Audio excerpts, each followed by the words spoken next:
Mutasi di tubuh TNI yang berubah hanya dalam hitungan hari menimbulkan polemik di tengah masyarakat. Bagaimana tidak, perubahan itu berpengaruh pada batalnya mutasi sejumlah jenderal TNI. Bahkan, sampai muncul spekulasi adanya unsur politis atau intervensi dari pihak luar terkait perubahan mutasi TNI tersebut. Ya, mutasi perwira tinggi yang dibatalkan dalam selang sehari dinilai tidak lazim.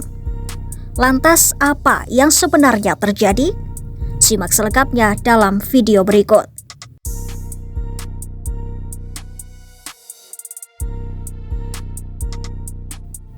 Awalnya, Panglima TNI Jenderal Agus Subianto melakukan rotasi dan mutasi di tubuh TNI yang tertuang dalam keputusan Panglima TNI tanggal 29 April 2025.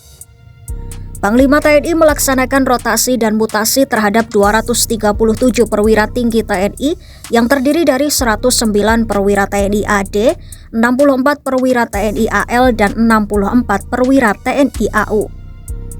Jabatan strategis dan sejumlah jabatan penting juga mengalami pergantian. Namun yang mengejutkan, Panglima TNI meralat keputusan mutasi perwira tinggi TNI dengan menerbitkan surat keputusan pada 30 April 2025. Ya, perubahan mutasi itu hanya berselang 1 hari. Bahkan, perubahan yang terjadi cukup signifikan karena ada 7 perwira tinggi yang diralat mutasinya. Menariknya, pembatalan itu terjadi pada perwira tinggi yang memegang jabatan strategis. Salah satunya adalah Letjen Kunto Arif Wibowo yang menjabat sebagai Panglima Komando Gabungan Wilayah Pertahanan 1 atau Pangkogabwilhan 1. Kunto awalnya dimutasi menjadi staf khusus Kepala Staf TNI AD. Padahal, ia baru menjabat posisi Pangkogabwilhan 1 selama 4 bulan. Pangkogabwilhan 1 kemudian diisi oleh mantan ajudan Presiden Joko Widodo, Laksda Hersan. Laksda Hersan sendiri sebelumnya menjabat sebagai Panglima Komando Armada 3 atau Pangko Armada 3. Namun, akhirnya Letjen Kunto Arif batal dimutasi.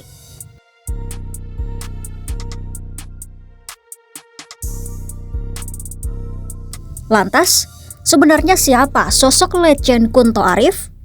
Mengapa ia menjadi salah satu yang turut dibatalkan mutasinya? Letjen Kunto Arif Wibowo merupakan putra dari Wakil Presiden ke-6 RI Tri Sutrisno. Ia lulus dari Akademi Militer tahun 1992. Dalam karir militernya, jenderal yang menyandang bintang 3 tersebut telah menduduki beberapa jabatan dan penugasan. Diketahui, proses mutasi ini terjadi tak lama setelah ramai gugatan pencopotan putra Jokowi yaitu Gibran dari jabatannya sebagai Wakil Presiden. Gugatan tersebut dilontarkan oleh Forum Purnawirawan TNI.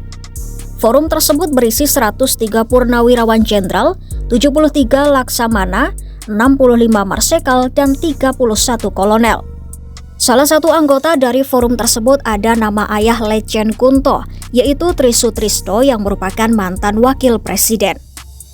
Nah, keputusan mutasi dan ralat cepat yang dibuat Panglima TNI Agus Subianto itu pun memicu spekulasi politis yang sulit diabaikan. Pasalnya, perwira yang disiapkan untuk menggantikan Kunto adalah Laksda Hersan yang pernah menjadi ajudan Jokowi. Pengamat komunikasi politik Universitas Esa Unggul, Jamiluddin Ritonga menilai hal itu pun memunculkan spekulasi bahwa Jokowi masih kuat di tubuh TNI. Kemudian, ia juga berpandangan faktor politik pula yang membuat akhirnya mutasi tersebut dibatalkan. Ya, ralat mutasi sejumlah perwira tinggi TNI termasuk Letjen Kunto Arif diduga ada campur tangan dari Presiden Prabowo Subianto. Jamaluddin menduga Prabowo tidak merestui mutasi Letjen Kunto Arif sehingga TNI membatalkan mutasi tersebut.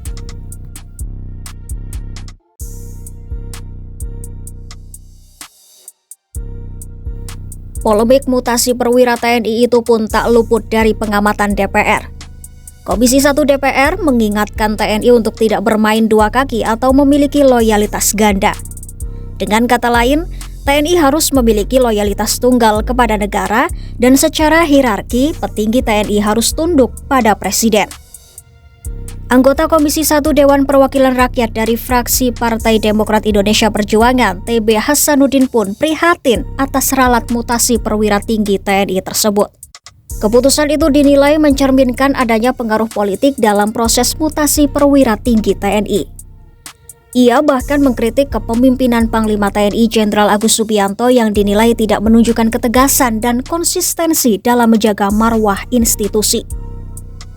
Panglima TNI seharusnya sejak awal menolak usulan mutasi jika tidak didasarkan pada kepentingan organisasi. Anggota Komisi 1 DPR dari fraksi Partai Kebangkitan Bangsa, Oleh Soleh, juga menilai rotasi prajurit harus dilakukan dengan kepentingan organisasi TNI agar kinerja lembaga semakin baik, bukan dengan intervensi politik dan permintaan orang lain.